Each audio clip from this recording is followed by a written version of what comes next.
አብርሽ እንደሆነ ያው ማስረገዝ እንጂ ማሳደግ አይችልበትም። ሄርሜላ ግን ማለት ነው ያንቺ ትልቁ ስህተት ምን መሰለሽ? አብርሽን የኔ አደርገዋለሁ ብለሽ ማርገዝሽ የእውነት አርግዘሽ ከሆነ ትልቅ ስህተት ነው። ዛሬ የመጣችሁበት ነገር ያው እኛን ለማሳመን ነው። እንግዲህ ያው አርግዣለሁ በማለት ነው ሁለት መስመር በሚታይበት ለተመልካችንም ለማሳመንና አንዳንድ ደግሞ ያላመኑ ሰዎች አሉ በማለት ለእኛ ለማሳመን ነው ይሄን ነገር ይዛችሁ የመጣችሁት። በነገራችን ላይ ወንድ ልጅ ወዶና ፈቅዶ ካልሆነ በስተቀር የኔ ይሆናል ብለሽ የምታረግጂ ከሆነ መቼም በልጅ ወንድ ልጅ ማሰርና ያንቺ ማድረግ አትችይም። ሲቀጥል ደግሞ ማለት ነው አቤል ማለት ነው በዚህ አጋጣሚ ምን ማለት ነው ያልገባኝ ንግግር አብርሽን ማሳመን ነው። አብርሽ ያምናል አያምንም? አብሯት አልተኛም እንዴ? አላደረጉም? አብሯት አልተኛም ምን ማለት ነው? ያምናል አያምንም? ልጁ የሱ አይደለም እንዴ? በነገራችን ላይ ማለት ነው ሁኔታ ለነገሩ አኳሆነ ሁኔታ አብርሽ እንኳን ተረጋግቶ እንኳን እሺ ትናንትና ደንግጦ ነው እንበል ተረጋግቶ እንኳን ቢመጣ ያንተናል ደስታ አብርሽ እንኳን አይደሰትም። እውነት አንዳንዴ እኮ እህቶች እውነትም ልጁ ያቤለው እንዴ ብለን ሲሉ እንደውም እኔ ምንም አይነት ጥያቄ የሌለው ኮሜንት ነው የሚጽፉት ማለት ይቻላል። ያንተ እስከሚመስል ነው ሁኔታ ካኳሆነ ማሽቃበጥ። አንተ መቼ ነው የራስን ህይወት የምትኖረው? ይሄ ነገር ደግሞ ያንተም እጅም አለበት፣ ያንተም ቁማር ነው ይሄ ነገር። ይሄ እርግዝና ውሸት ሊሆን ይችላል ቤተሰቦቼ፣ እውነት ላይሆን ይችላል። ዛሬ ግን ያመጡት ነገር ምንድን ነው? እኛን ለማሳመን ነው። እኛ ማመናችን አለማመናችን እናንተ ጋር የሚያመጣው ለውጥ ምንም ነገር የለም፣ የሚያስቀረውም የሚያመጣውም ለውጥ የለም። አሁን እንዳላችሁት ምን አለ የልጁ አባት ነው ብላችሁ ትናንትና እኔ አንገቴ ልድፋለትና አንገቱን አቀርቅሮ ወደ መኪናው የተመለሰውን የልጅ አባት ነው የምትይውን። በነገራችን ላይ እዚህ ጋር ማለት ነው ልጅ ጸጋ ነው ትላላችሁ። በህገወጥ የመጣ ልጅ ጸጋ አይደለም። በነገራችን ላይ ህገወጥ የሆነ ነገር ሁሌም ህገወጥ ነው። እኛ ጸጋ ነው በረከት ነው ልጅ የምንለው እግዚአብሔር በሚወደው መንገድ ሲመጣ፣ ሴት ልጅ ክብሯን ጠብቃ ከራሷ ከሆነ ሰው ስታረግዝ እግዚአብሔር ከሰጣት ከራሷ ከግራ ጎኗ የራሴ ከምትለው ሰው ጋር እንጂ የአንዷን ሴት ባል ቀምቶ በአንዷ ሴት ላይ እንባ ላይ የሚወለድ ልጅ መቼም በረከት ሆኖ አያውቅም። በረከት ሆኖ አያውቅም። በሰውን ባምታመጡት ነገር መቼም በረከት ሆኖ አያውቅም። እኔ ሄርሜላን አሁን ላይ የምር እርጉዝ እንኳን ብትሆን እንኳን ደስ አለሽ ለማለት ይከብደኛል። ምክንያቱም በህገወጥ የመጣ ነው። ህገወጥ ያው ህገወጥ ስለሆነ ማለት ነው። ስለዛ እኔ ልጅ በረከት ነው፣ ልጅ ጸጋ ነው። ደግሞ ታሳድጊዋለሽ ሄርሚዬ። እሱ እንኳን ባያሳድግ ታሳድጊዋለሽ። ዝንጥ አድርገሽ ትላላችሁ። ዝንጥ ማለት የልጅን ጥያቄ ይመልሳል። ልጅ እኮ ነገ ተወለደ አይደለ እንዴ? ልጅ ስትወልዱ አባት ከሚሆን ሰው ውለዱ። ዝም ብላችሁ ዝንጥ አድርጋችሁ ብቻ ስለምትወልዱ ወልጅ ስለምትፈልጉ ብቻ አትውለዱ ሴቶች፣ ሄርሜላን ጨምሮ። ወንድ ደግሞ አንድ ሰው የኔ ያደርጋለሁ ብላችሁ የሌላ ሰው የሆነን ሰው አምጥታችሁ አትውለዱ። ወንድ ልጅ መቼም ስለወለዳችሁለት የእናንተ መሆን አይችልም። ሲወዳችሁ ሲያፈቅራችሁ ብቻ ነው የእናንተ መሆን የሚችለው። እኔ እዚህ ጋር እንደተረዳኋት ከሆነ ሄርሜላ አብርሽን ሙሉ ለሙሉ 100% በአብርሽ እርግጠኛ አልነበረችም ማለት ነው፣ የእሷ እንዳልሆነ። ለዛን ያረገዘችው ትናንት እኮ አንተ ማጣ ስለማልፈልግ አንተ የኔ እንድትሆን ስለምፈልግ አለች። ለዛ ነው ማለት ነው። እኔ አሁን የተረዳሁት ያ ነው። እርግጠኛ አይደለችም በሱ ማለት ነው። የሷን የኔ ላይሆን ይችላል አይነት ስሜት ውስጥ ነበረች ማለት ነው። ስለዚህ አሁን ስላረገዘች አብርሽ የሷ ሊሆን ነው ማለት ነው።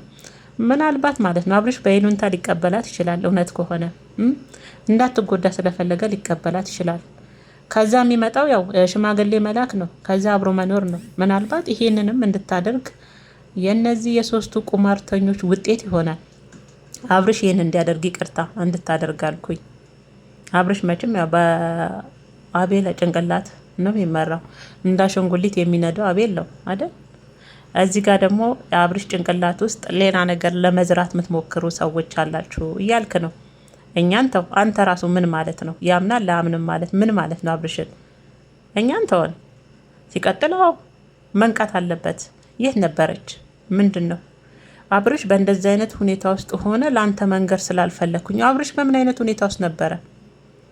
የሚወዳትና የሚያፈቅራት ከሆነ አይደለም እርግዝና የፈለገ ነገር ቢሆን አብርሽ እጋፈጣለሁ የሚል ሰው አይደል እንዴ? ስለዛ እሱ አብርሽ ምን አይነት ሁኔታ ውስጥ ሆና ነው እርግዝናዋን ላለመናገር የተደበቀችው? ያ ሁሉ ነገር ሲፈጠር ስለምን ተደበቀች? አላማዋ ምን ነበረ? ምን እያሰበች? ወንስ የእርግዝና ሩታ መበቂያ ነው? ወንስ አብርሽን ማሰሪያ ነው? አብርሽን እንዲያገባ ሽማግሌ እንዲልክ እስቲ ዛሬ የአብርሽን መልስ እንጠብቃለን። ሊቀበላት ይችላል፣ አይቀበላትም ማለት አይደለም። ቤተሰቦች ሙሉ ውስጡ ደስተኛ ባይሆንም ከላዩ ግን ይሄ እጅ ግን የእህትየውም እጅ ሊኖርበት ይችላል። ምክንያቱም አብርሽ ከሩታ ላይ እንዲፋታው ሩታም እንዲቆርጥላት ይሄንን እናድርግ ብላ ከእህቷ ጋር ከሱ እህት ጋር ከቡዜ ጋርም ተመካክራ የፈጠረችው ነገር ሊሆን ይችላል። ቡዜ፣ አቤል፣ ማርቲ፣ ሄርሜላ አንድ ላይ ማለት ነው። የቡዜ እጅ ሊኖርበት ይችላል። እርግዝናው ውሸት ሊሆን ይችላል። እኔ አሁንም ቢሆን ማለት ነው ሄርሜላ እርግዝና ግፍጥጥ ብሎ ካልወጣ መቼም አላምን። ደግሞ የሴትነት እኮ ወጉን ይዘዋለች በደንብ አድርጋ። ወግ ነው አሉ ሲዳሩ ማልቀስ። በሳምንቱ እየደከመኝ ነው ትንፋሽ እያጠረኝ ነው አለች። በሳምንት አላይሻትም እንዲያጅሪትን ጠንካራ። እኛ እኮ ማለት ነው ያለ ምክንያት አይደለም እኮ ጠንካራ ናት ጀግና ናት ስንል ምኑ ጋ ነው ጀግንነቷ የምትሉ አላችሁ። ጀግና ናት እንዴ! እንደዛ 9 ወር ግፍጥጥ ብላ እኮ ከአብርሽ ጓደኞች ጋር ስትጋፈጥ ነበረ። የጠራት ቦታ ሁሉ ትገኛለች። እንደዛ መውለዷ ጫፍ እስከሚደርስ ማለት ነው፣ ጫፍ እስከምትደርስ። አጅሪት ዛሬ ምን አለች? በሳምንቷ ትንፋሽ እያጠረኝ ነው እየደከመኝ ነው ቁጭ ብዬ ላውራለች።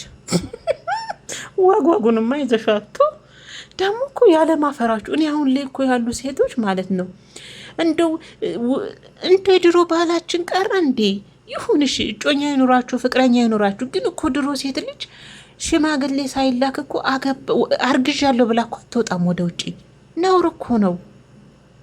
ሽማግሌ ያልተላከበት እርግጥ ደግሞ ስለሚያፈቅራት ስለሚያፈቅራት ቀለበት አደረገላት። እሺ ስለሚያፈቅራት አስረገዛት እያልክ ነው አቤል? ስለሚያፈቅራት አስረገዛት እያልክ ነው? ያንተ ማጨብጨብማ ከማንም አይገናኝም። ያንተ ማለቅለቅ አቤል ምን አለ የራስን ይወጣ። አንተስ ምን አለ አንዷን ጎትተህ እንደዚህ አግብተህ ብትገላገል። እስከ መቼ የሰው አራጋቢና የሰው አጨብጫቢ ሆነ ትቀራል? እንዳጨበጨብክ እናንተ አያችሁትን እኛ አላየንም። እንግዲህ እናንተ አይታችኋል። 2 መስመር ወጥተዋል፣ እንደዚህ መስመር ወጥተዋል። እንኳን ደስ አለሽ አይኑን ባይኑ ላይ ነው እያላችሁ ነው። እኔ አንድ ሳልወልድ አብሬሽ 3ኛ ነው 2ኛ ልጅ ደረደረ እያለ ነው። አንተም አውራ አውርቶ አደር ነህ አንተ እኮ አውርቶ አደር። አንተ በአፍክ ነው የምትበላው። አንተ በአፍ እያወራ ታድራለህ። እሱ ደግሞ እዛም እየዘራ ያጭዳል። እዛም ዘሩን እየዘራ ያጭዳል። አንተ እየለፈለፍክ ኑር እያወራክ። ይሄን አንተ ስራ ምን ሌላ ምን ስራ አለ? ደግሞ እኛ እኮ እየሰራን ነው። እናንተ ቁጭ ብላችኋል። ደግሞ እኛንም እኮ ስትወቅሱን ታስቁኛላችሁ። አንተ ምን አይነት ታሪክ ያለው ስራ ሰርተ ዝሙት ስትዘራ ላይ ያየነው ሚዲያ ላይ አቤል። አንተ አሁን እውነት አቤል ይሄን ሰርቷል ተብሎ የሚወራለት ስራ አለክ? አንዱን ወንዱን አንዱን ከአንዷ ሴት እያመጣ እዛ ጋር ማጣበስ የዝሙት ስራ እየሰራ ካሁን እንደው በሙሉ ኮንፊደንስ በሙሉ ልብህ እንደው እኛ እየሰራን ነው ብለህ ስታወራ እንደው ትንሽ አታፍርም? ስንት ታሪክ በሚሰሩ አይኖች ውስጥ አሁን አንተን የምንመለከት ይመስላል። አንተ የዝሙት ንጉስ ማለት ነው። የምር ይሄ ሁሉ እኮ ያንተ ውጤት ነው። ያንተ ምናልባት የሄርሜላ ሙሽም ማለት ነው ወሽማው እኔ እንደው ሳስብ ማለት ነው ሄርሚያ አብርሽና አቤል ለሁለት ነው እንደሚያጫውት። እኔ እኮ ግራ ይገባኛል እኮ ከአብርሽ በላይ እኮ አቤል ነው የሚያጨበጭበው ሲያለቀልቅ ምን እንዳይው እሱን ነውና ጠርጥራል ያገሬ ሰው። እና ለማንኛውም ቤተሰቦቼ እኔ ብዙ ጊዜ እላችኋለሁ የእውነት እዚህ ጋር ያላገባችሁ እህቶቼ ካላችሁ ፍቅረኛም ካላችሁ ፍቅረኛችሁ ወዷችሁ ፈቅዶ ደግሞ የሰው ሰው አትውሰዱ። የእውነት መጥፎ ነው። ለአንዷ ያልሆነ ትዳር ለእናንተ አይሆናችሁ። በአንዷ ሴት ለቅሶ የመጣ ትዳር በአንዷ ሴት የመጣ ልጅ ራሱ የእውነት እንደሚባለው በረከት ይዞ የሚመጣ ልጅ አይደለም የሚወለድ ልጅ ራሱ የሚሆነው ከምር ቤተሰቦቼ። ስለዚህ እንደው ያላገባችሁም ሴቶች ካላችሁ አደራችሁ የሰው ባል አትቀሙ። የራሳችሁን ግራ ጎናችሁን ከዛ ያ ወንድ ልጅ ደግሞ አስረዋለሁ የኔ ይሆናል ብላችሁ አታርግዙ፣ አትውለዱ። እንደው ልጅ ይወለድ ይባላል። ልጅ ተወልዶ ነገ ለሚጠይቀው ጥያቄ ምን አይነት መልስ ነው? እኔ ብቻ ልጅ ስለምፈልግ ወለድኩ፣ አይኔም በአይኔ ማየት ብቻ ስለምፈልግ ነው ያመጣሁ ብላችሁ ነው የምትመልሱት? ወይም ደግሞ ከአንዷ ሴት ላይ አንዷን ሴት አስለቅሼ ወደ እኔ አምጥቼ ነው የኔ ያልሆነን ሰው የወለድኩ ነው የሚባለው? አረ አንዳንዴ እንደው እናስብ። ልጅ ሲወለድ ራሱ ለዛ ለሚወለደው ልጅ ሲያድግ ለሚጠይቀው ጥያቄ መልስ የሚመለስለት አይነት ህይወት መሆን አለበት። ሲሆን ምንድነው ዝሙት የምታበረታቱት? ጸጋ ነው በረከት ነው እያላችሁ በተለይ ሴቶች እግዚአብሔርን እኛ እንደዚህ አይነት ጸጋ አናቅም፣ እኛ እንደዚህ አይነት በረከት አናቅም እንዴ። ስለዚህ ደግሞ ያላገባች ሴቶች አትሳሳቱ። በቃ የሚወዳችሁ ከሆነ አብራችሁ ተማክራችሁ አንድ ጎጆ ውስጥ እየኖራችሁ ፍቃደኛ ሁለታችሁም ፍቃደኛ ስትሆኑ ውለዱ። ከዛ ውጭ ወንድ ልጅ የኔ ያደርገዋለሁ፣ በልጅ አስረዋለሁ፣ በልጅ አስሬ ያስቀምጠዋለሁ፣ የኔ ያደርገዋለሁ ብላችሁ ከሆነ የምትወልዱት ትልቅ ስህተት ነው። ምክንያቱም ነገ የወለዳችሁ ልጅ ጥያቄ ያነሳባቸዋል። እንዴት ተዋወቃችሁ? ከአባቴ ጋር እንዴት መጣ? አባቴን አሁን ሄርሜላ ለምትወልደው ልጅ የ6 ወር ልጅ ጥሎ ከሚስቱ አለያይቼ እኔ አግብቼውን የወለድኩ ነው የምትለው። መቼም ሌላ ታሪክ የለም፣ የሚወራ ታሪክ አይደል? እሺ እሱስ? ይሄኛውም አቤል የሚባለውም የአባቱ ጓደኛ አንደኛ ጨብጫቢ አሽቋላጭ ነበረ። እሱም ነው ያገናኘኝ ከአባት ጋር። ይሄ ነው ለልጁ የሚመለስነት ጥያቄ፣ ሌላ አይደለምና ለማንኛውም ማለት ነው ምርጦች፣ እንግዲህ የዛሬው ቪዲዮ እኛን ለማሳመን ያመጡት ታሪክ ነው። ግን አሁን አብርሽ ይቀበላል አይቀበልም የሚለው ለእነሱ ጋር የመጣው ጥያቄ ለእኔም ጥያቄ ሆነብኝ። ያምናል ላያምነው የሚባለውስ ነገር ምን ማለት ነው? አቤል አሁን ምን ማለት ነው? ያምናል ላያምንም?